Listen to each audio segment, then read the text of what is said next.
In the winter of 1943, the strategic bombing campaign against Nazi Germany had reached a crisis point. American B-17 Flying Fortresses and B-24 Liberators were suffering catastrophic losses over German targets, sometimes exceeding 20% of attacking forces on a single mission. The theory behind daylight precision bombing, that massed formations of heavily armed bombers could fight their way to distant targets and back, was being written in blood over the skies of Europe. The mathematics of the situation were brutal. At the current loss rates, bomber crews had less than a 25% chance of surviving the required 25-mission combat tour. The 8th Air Force was losing bombers faster than they could be replaced, and experienced crews even faster. General Ira Eaker, commander of the 8th Air Force, needed a solution. The problem was simple to state but seemingly impossible to solve. American fighters didn't have the range to escort bombers deep into Germany. The P-47 Thunderbolt, the 8th Air Force's primary escort fighter, could accompany bombers to the German border but had to turn back before reaching the most critical targets. The P-38 Lightning had better range, but suffered from engine reliability problems in the cold European climate and proved vulnerable to the Luftwaffe's experienced pilots. Once American fighters turned for home, German interceptors would swarm the bomber formations with devastating effect.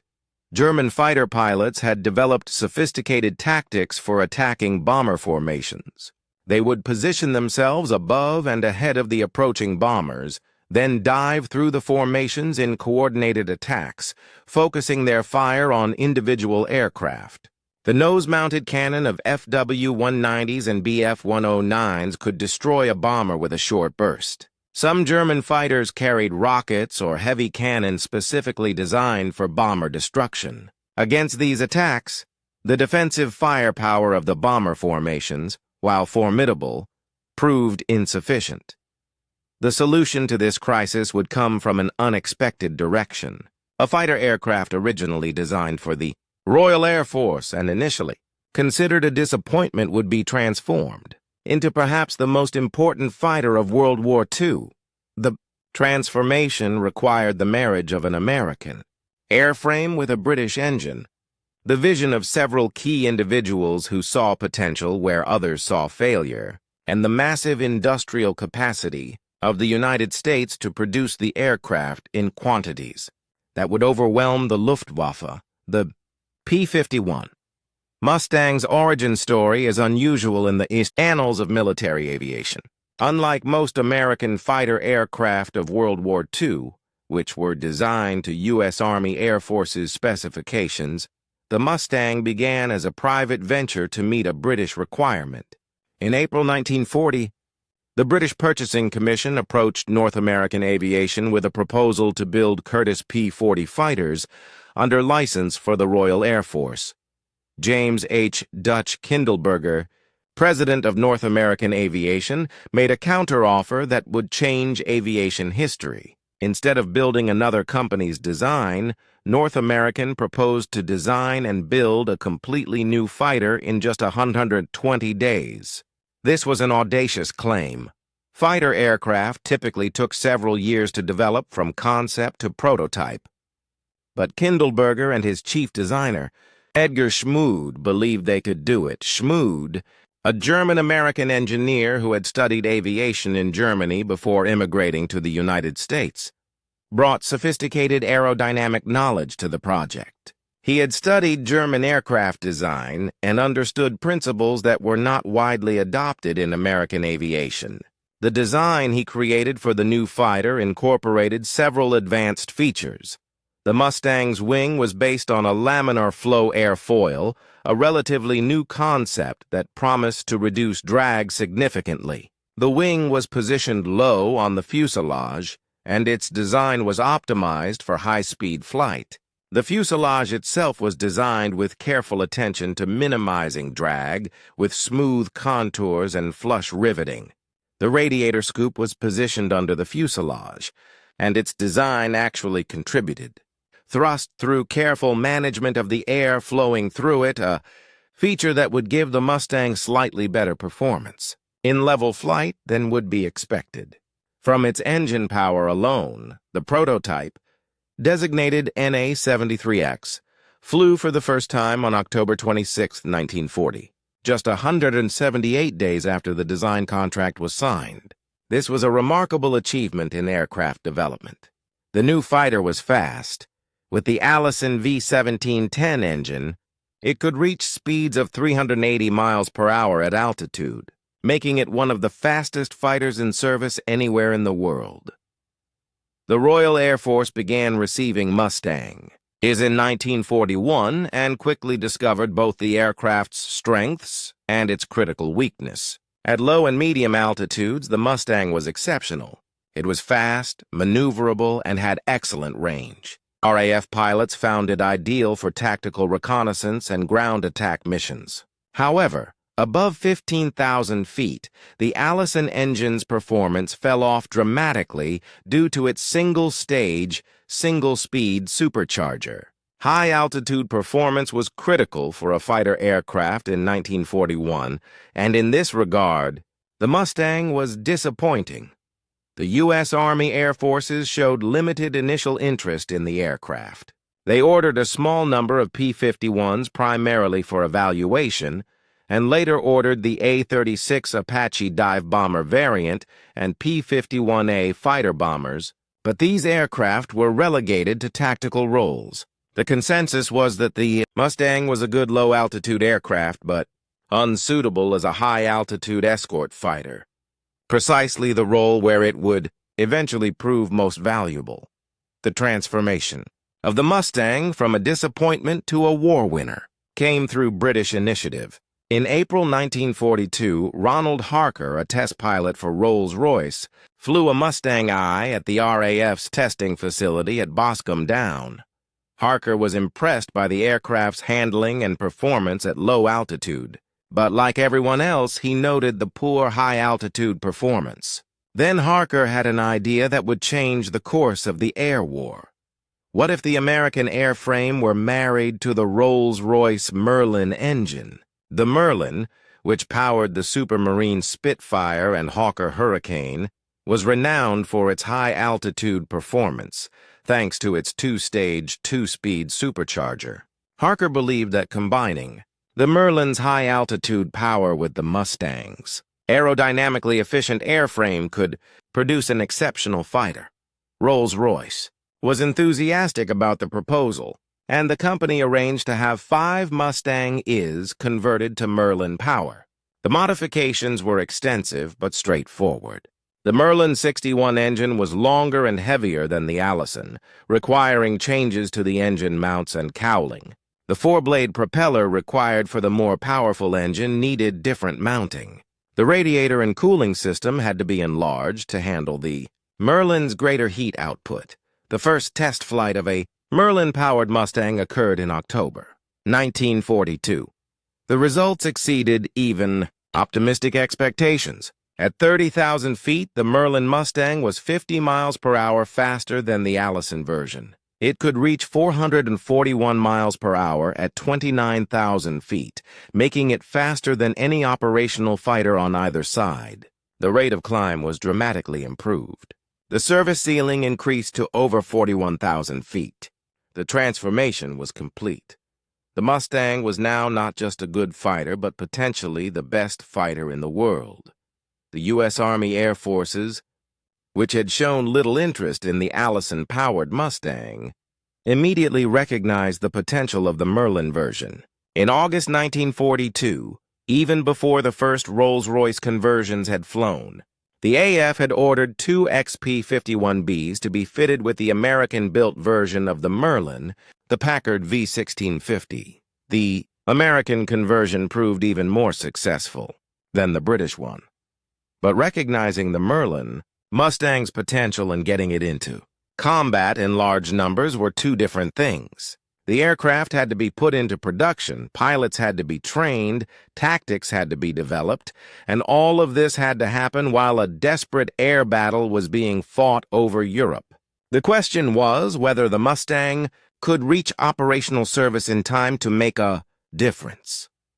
The story of how America produced the P-51 Mustang in the quantities needed to dominate the European skies is inseparable from the broader story of American industrial mobilization during World War II.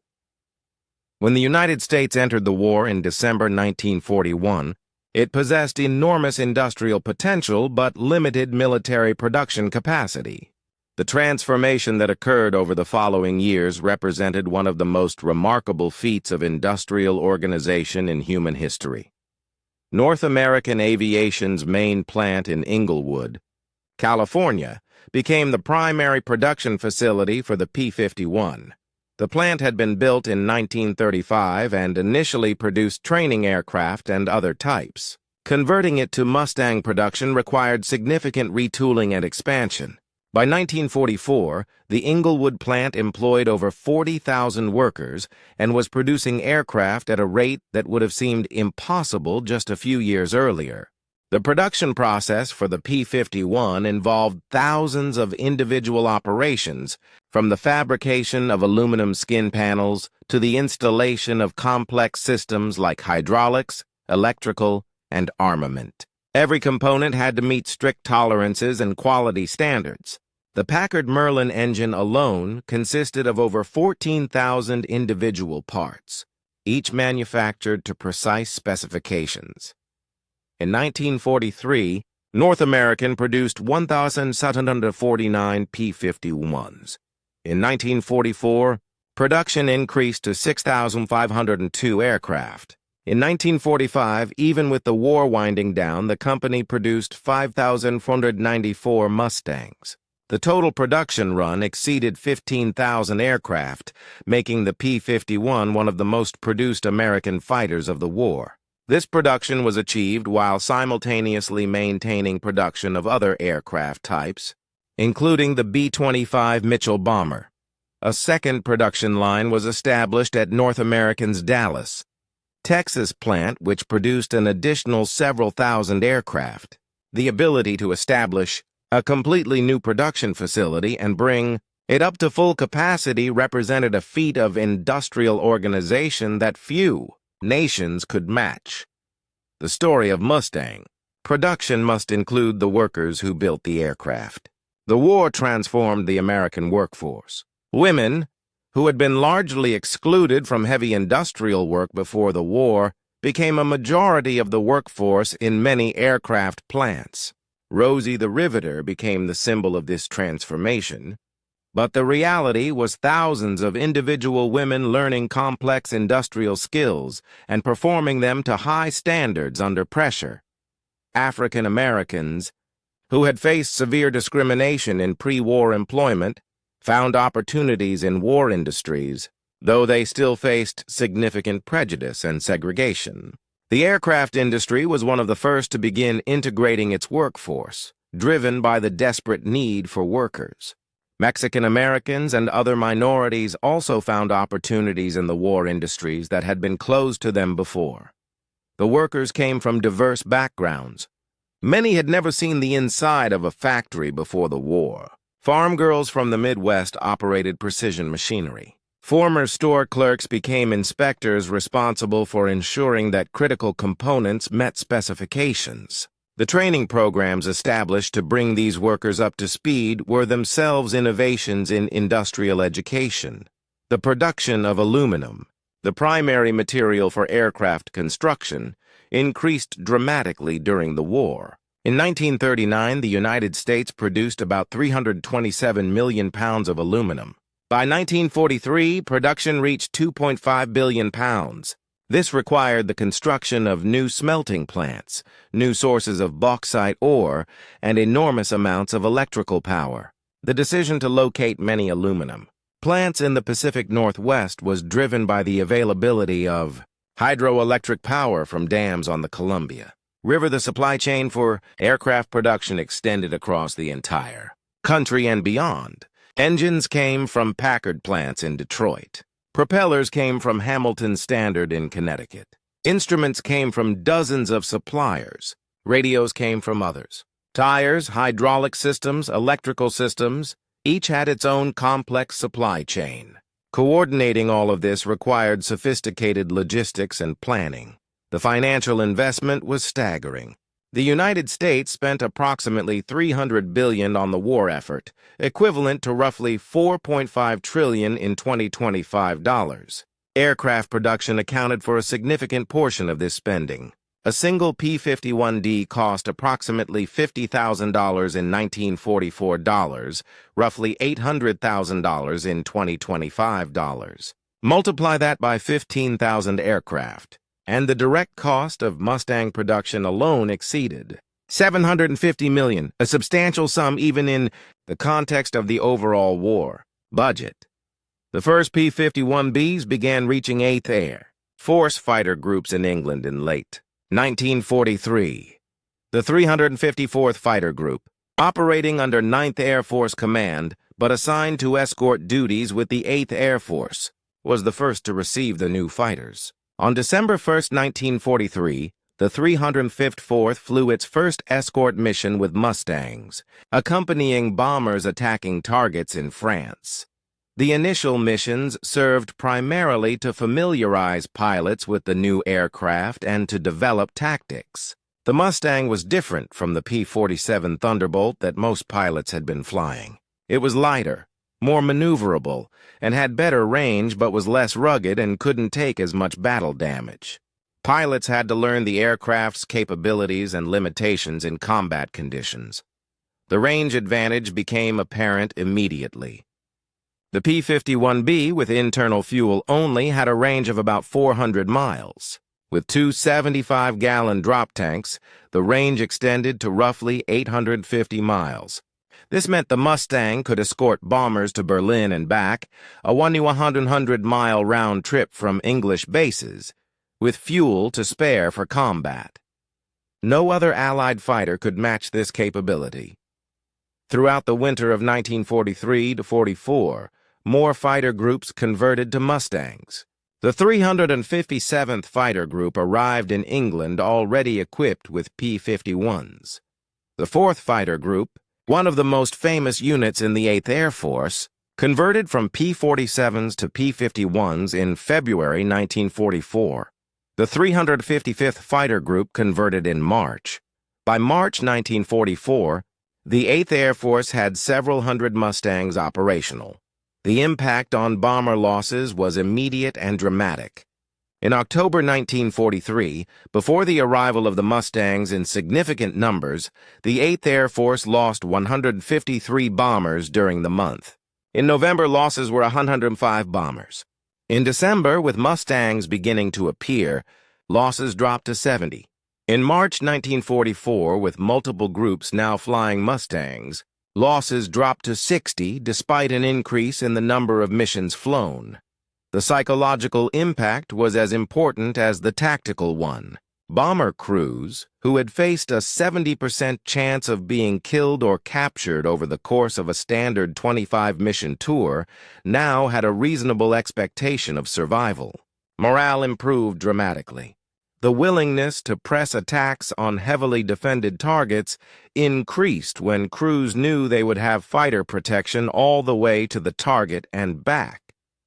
For the Luftwaffe, the appearance of American fighters over targets deep in Germany represented a crisis. German fighter commanders had built their defensive strategy around the assumption that attacking fighters would have limited time over German territory. German fighters could avoid combat when conditions were unfavorable, land to refuel and rearm, and engage again when the bombers were on their way home and unescorted.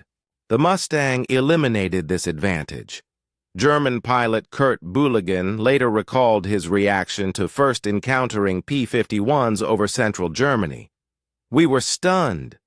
How could American fighters be here? They were supposed to have turned back hundreds of kilometers ago. It changed everything. Now we had to fight American fighters over our own bases when we were trying to land and rearm. It was impossible." The spring of 1944 saw a series of large-scale air battles that would essentially break the Luftwaffe's back as a fighting force. These battles were made possible by the P-51's range, which allowed American commanders to send fighters not just as escorts but as hunters, seeking out and destroying German aircraft wherever they could be found.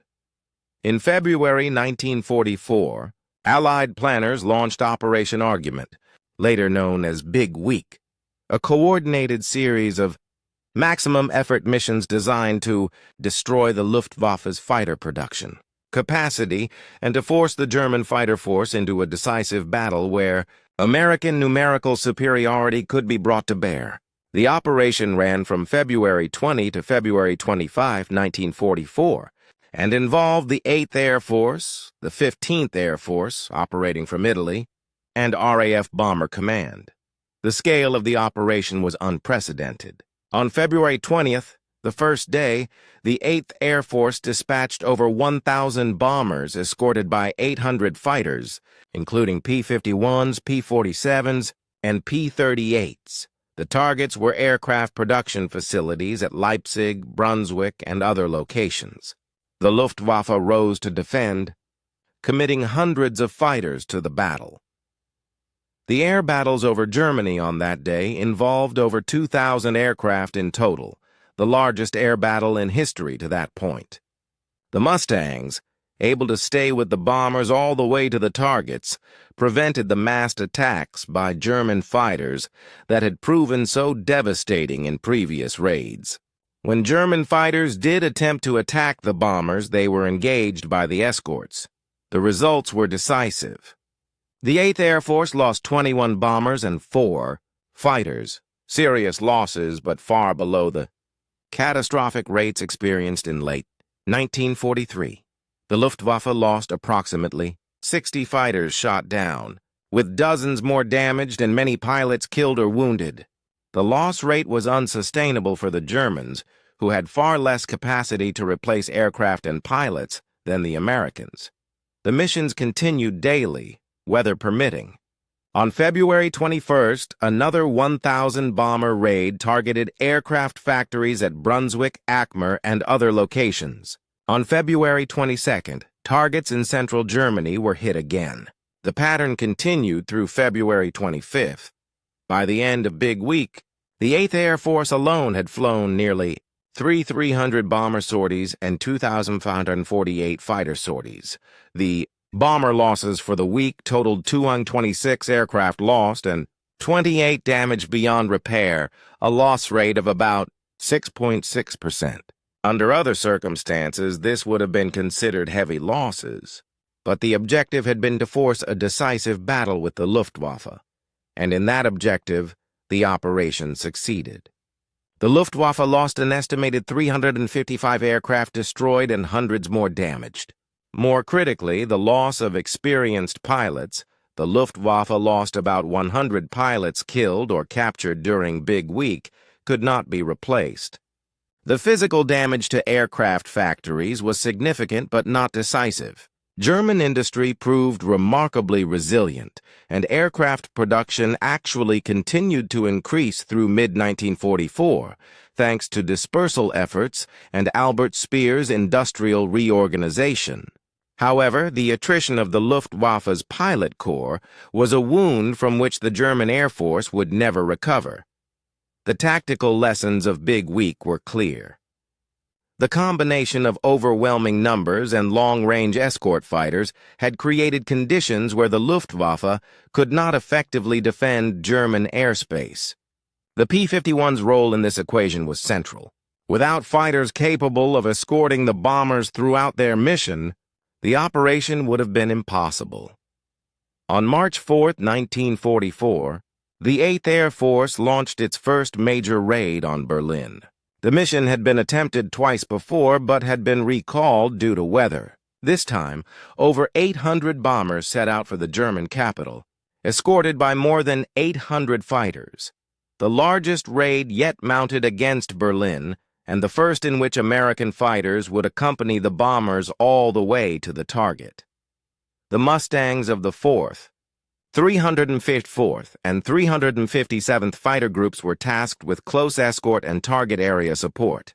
The weather was poor, with clouds covering much of the route and heavy cloud cover over Berlin itself. Many bomber groups were unable to locate their primary targets and bombed targets of opportunity or failed to bomb at all.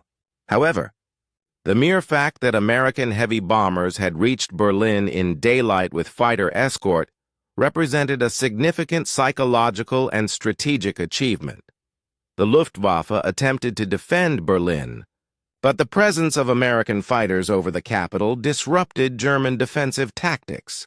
Instead of the massed formations attacks that had proven so effective against unescorted bombers, German pilots found themselves in individual dogfights with American escorts. The Mustang's superior speed and altitude performance gave American pilots a significant advantage.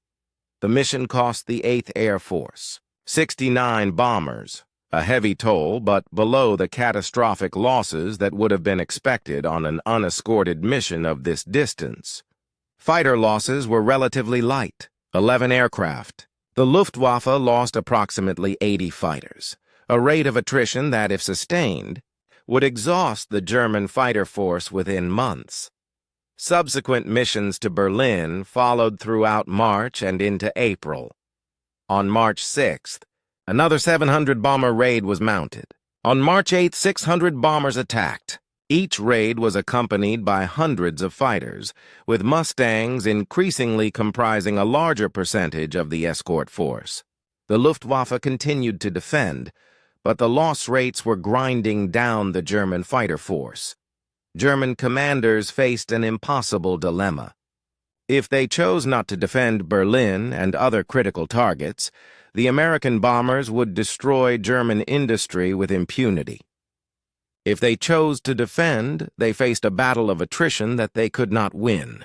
The mathematics were simple and brutal. The United States was producing roughly 2,500 fighters per month. Germany was producing about 1,000, and that was before losses to Allied bombing of aircraft factories. In terms of pilot training, the disparity was even greater. The quality of German pilots was declining noticeably. Many of the experienced pilots who had fought in Poland, France, the Battle of Britain, and over Russia had been killed or wounded. Their replacements received abbreviated training, often as little as 50 hours of flight time before being sent into combat, compared to 200-plus hours for American pilots. In aerial combat, experience matters enormously, and the experience gap was widening in favor of American pilots. Major Heinrich Ehrler, a Luftwaffe ace with over 200 victories, most on the Eastern Front, later wrote about the difficulty of combat against American escorts in early 1944. The Americans had numbers, but that was not the greatest problem. We had faced numerical odds before. The problem was that their fighters could now stay with us for the entire battle. Every time we positioned to attack the bombers, their fighters would engage us. If we tried to break off, they followed. If we tried to land, they strafed our airfields. There was no respite, no opportunity to regroup. It was the first time in the war where I felt we might actually lose. The arrival of the P-51 in large numbers forced a complete rethinking of American escort tactics. Previously, with shorter-range fighters, escort tactics focused on close protection. Fighters stayed near the bomber formations and reacted to threats. This defensive posture gave the initiative to the attacking German fighters, who could choose when and where to engage. With the P-51's range, American commanders developed more aggressive tactics. General James Doolittle, who took command of the 8th Air Force in January 1944, issued new instructions to his fighter groups. Their primary mission was not to stay close to the bombers, but to aggressively seek out and destroy enemy fighters. Bombers were to be defended by destroying the German fighters before they could attack. This doctrinal change transformed the air war.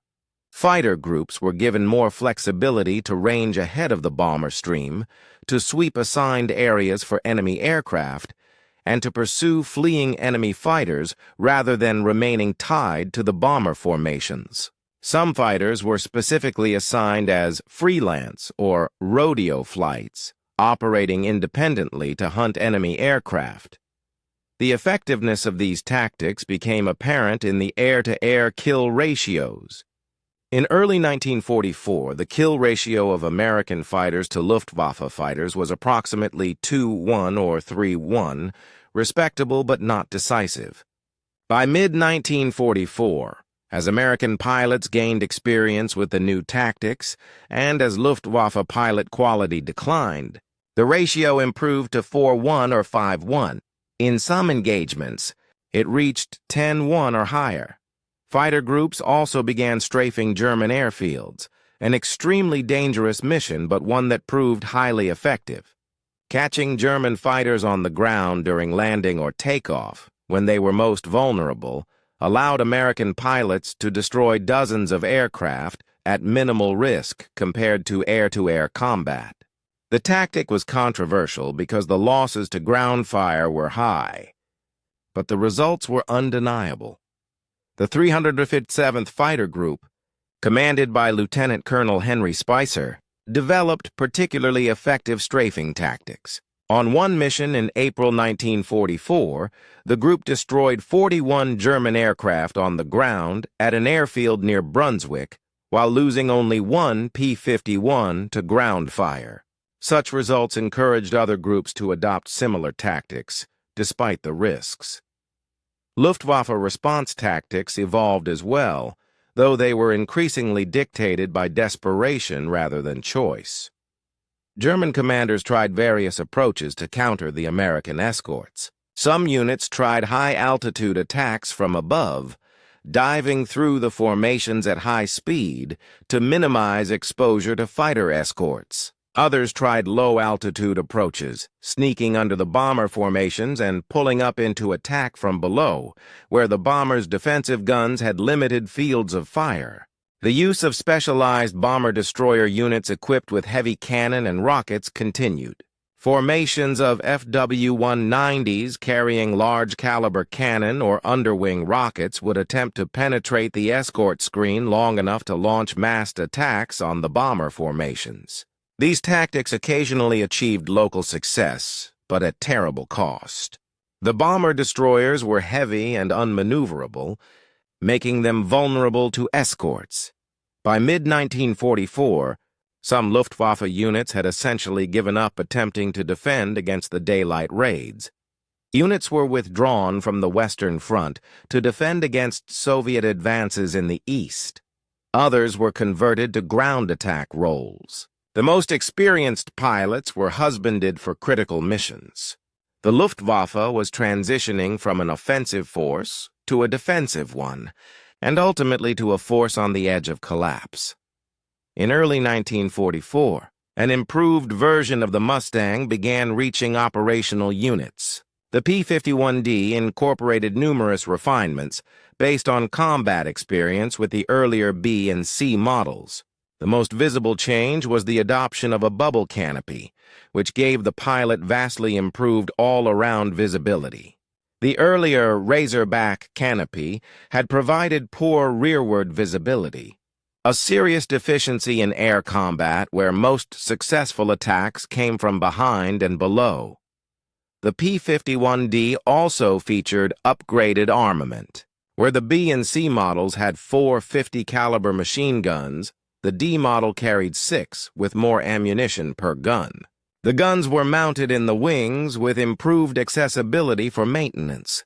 The increased firepower made the Mustang more effective in both air-to-air combat and ground attack missions. Other improvements included a simplified gun sight, better cockpit layout, strengthened landing gear to handle the increased weight, and improved engine cooling. The result was an aircraft that represented the pinnacle of piston-engine fighter design. The P-51D was faster than earlier models, more maneuverable, better armed, and easier to maintain. Production of the P-51D ramped up quickly.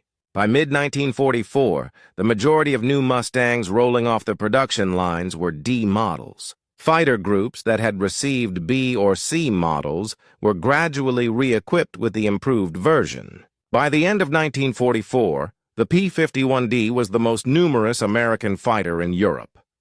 The impact on combat effectiveness was measurable. kill ratios improved. Mission success rates increased. Bomber loss rates continued to decline.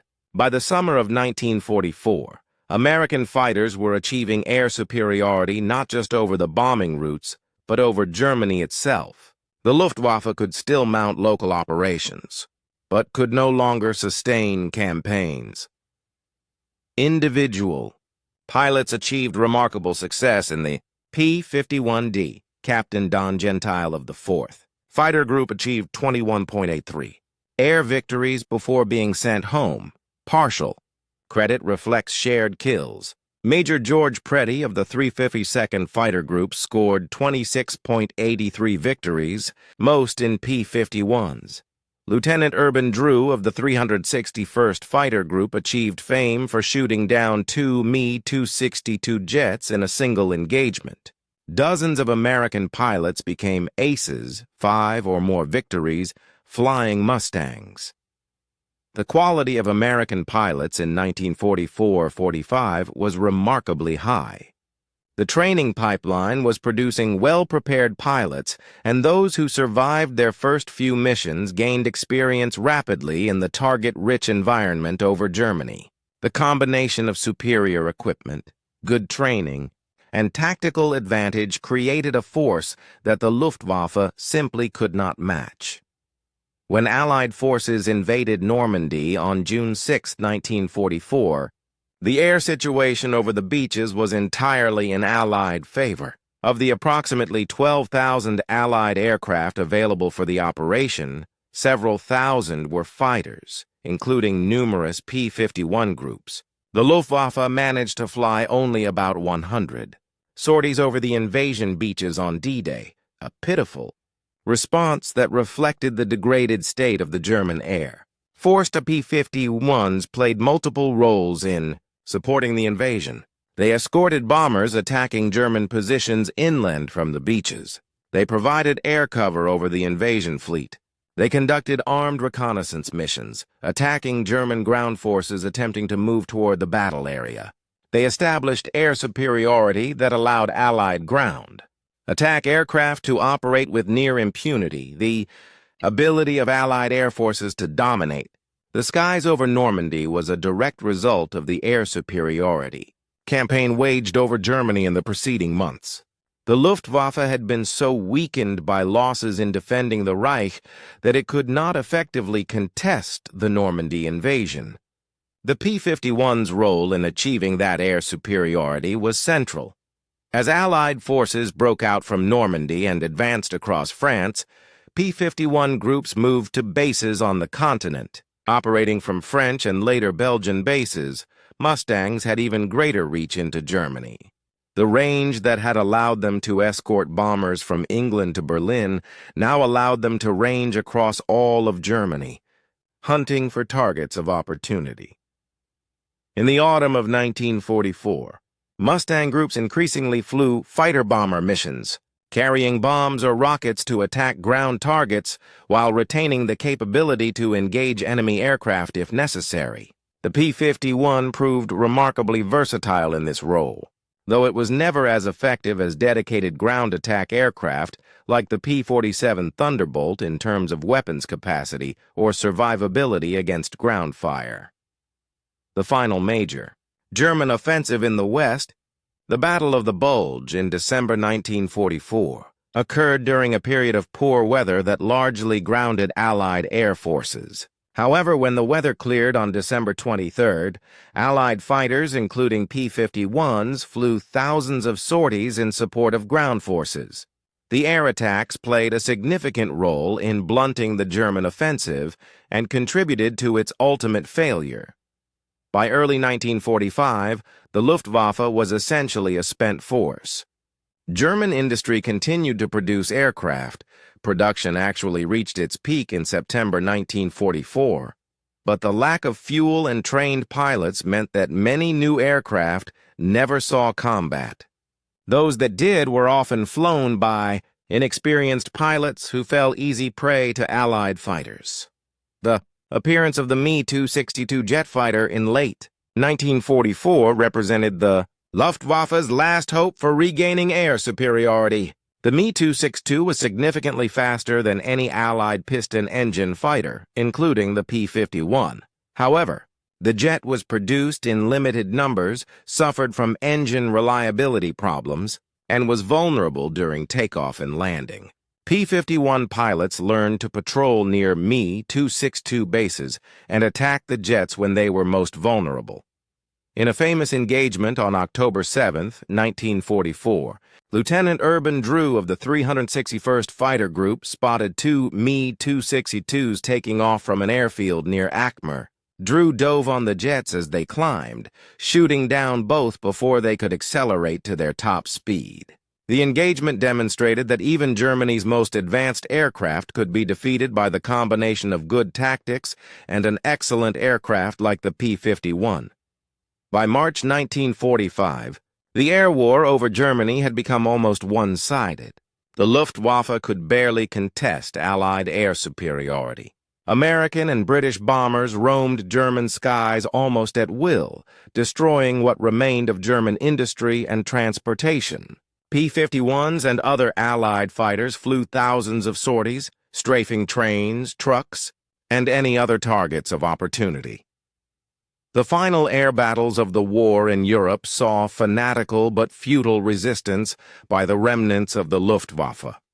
On April 7, 1945, in one of the last large-scale air battles of the war, American fighters engaged German jets over central Germany. The engagement resulted in heavy losses. For the Luftwaffe, with minimal American losses, a microcosm of how completely the balance of air power had shifted. When Germany surrendered on May 8, 1945, the P-51 had established itself as perhaps the most important Allied fighter aircraft of the European war. While other aircraft played critical roles, the Spitfire in the Battle of Britain, the P-47 as a fighter bomber, the Mosquito in multiple roles. The P-51's combination of range, performance, and availability at a critical moment in the war made it uniquely influential. The statistics tell part of the story. P-51 pilots were credited with approximately 4,250 enemy aircraft destroyed in aerial combat during World War II, more than any other Allied fighter type in the European theater. More than 15,000 P-51s were produced during the war.